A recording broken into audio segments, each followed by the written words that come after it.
La parole. Merci Monsieur le Président. Monsieur le ministre de la Santé, vendredi s'est tenue une conférence ministérielle de la Grande Région sur le renforcement de la coopération transfrontalière dans le cadre de la pandémie. Les partenaires de la Grande Région ont été conviés à l'initiative de la ministre-présidente de la Sarre pour signer une feuille de route de gestion de l'épidémie. Discuté depuis 3 mois, ce protocole doit aboutir à une lutte coordonnée contre la crise sanitaire sur des sujets aussi majeurs que la stratégie, le dépistage, la vaccination, la prise en charge transfrontalière des patients, le secours d'urgence, la libre circulation, l'échange, le soutien matériel et humain que l'on a connu auparavant, la mise en quarantaine ou encore l'échange de données et d'informations. Monsieur le ministre, nos partenaires belges, luxembourgeois, allemands ont tous signé ce protocole d'accord. Tous, sauf l'État français, représenté par l'ARS Grand Est. La santé étant un sujet régalien, la région Grand Est a rappelé son soutien au projet, l'a co-signé, mais ne pourra malheureusement le mettre en œuvre que dans ce champ de compétences. Dans notre pays, c'est le ministère de l'Europe et des Affaires étrangères qui s'occupe des questions transfrontalières, c'est le ministère de la Santé qui s'occupe des questions de santé, mais qui s'occupe aujourd'hui des questions transfrontalières, de santé transfrontalière. Du fait de notre millefeuille administratif, ce dossier n'est politiquement pas porté, alors qu'il revêt un caractère fondamental. Nous appelons de nos vœux l'émergence d'une véritable Europe de la santé. Le Conseil européen de ce week-end a été l'occasion de traiter et de rappeler l'importance de ce sujet. Mais faute d'engagement concret de l'État, la déclination territoriale fait défaut.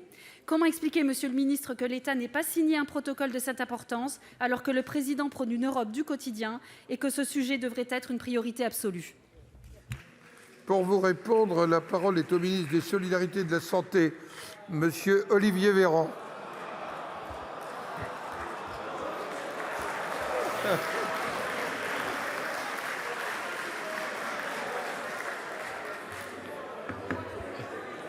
Monsieur le ministre, on abuse.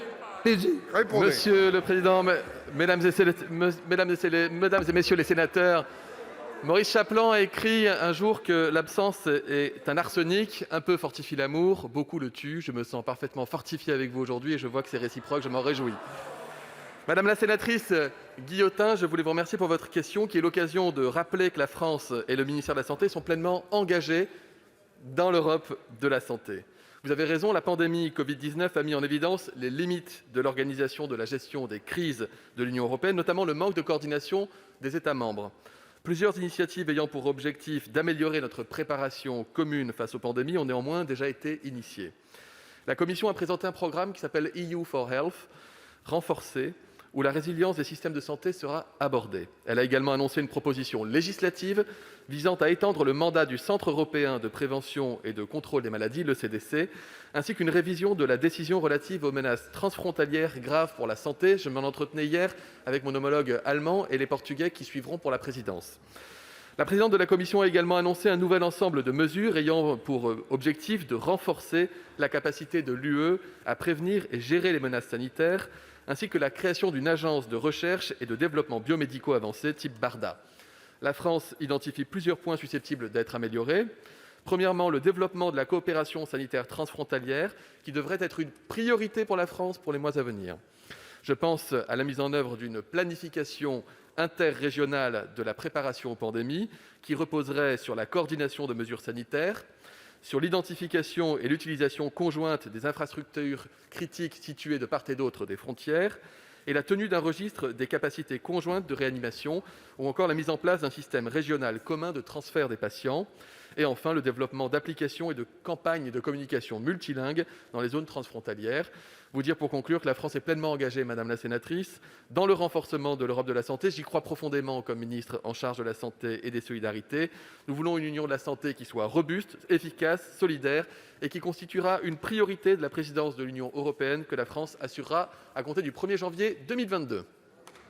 Merci. Madame Guillotin. Oui, Monsieur le ministre, nous sommes absolument d'accord sur les mots. Toutefois, je ne comprends toujours pas pourquoi ce protocole d'accord n'a pas du coup été signé par la partie française. Et dans le cadre de la présidence française de la Grande Région qui débutera le 20 janvier, du coup, je vous convie à une prochaine conférence et je pense que votre présence témoignerait de l'intérêt de l'État à nos côtés. Merci. Merci. Je vais donner la parole maintenant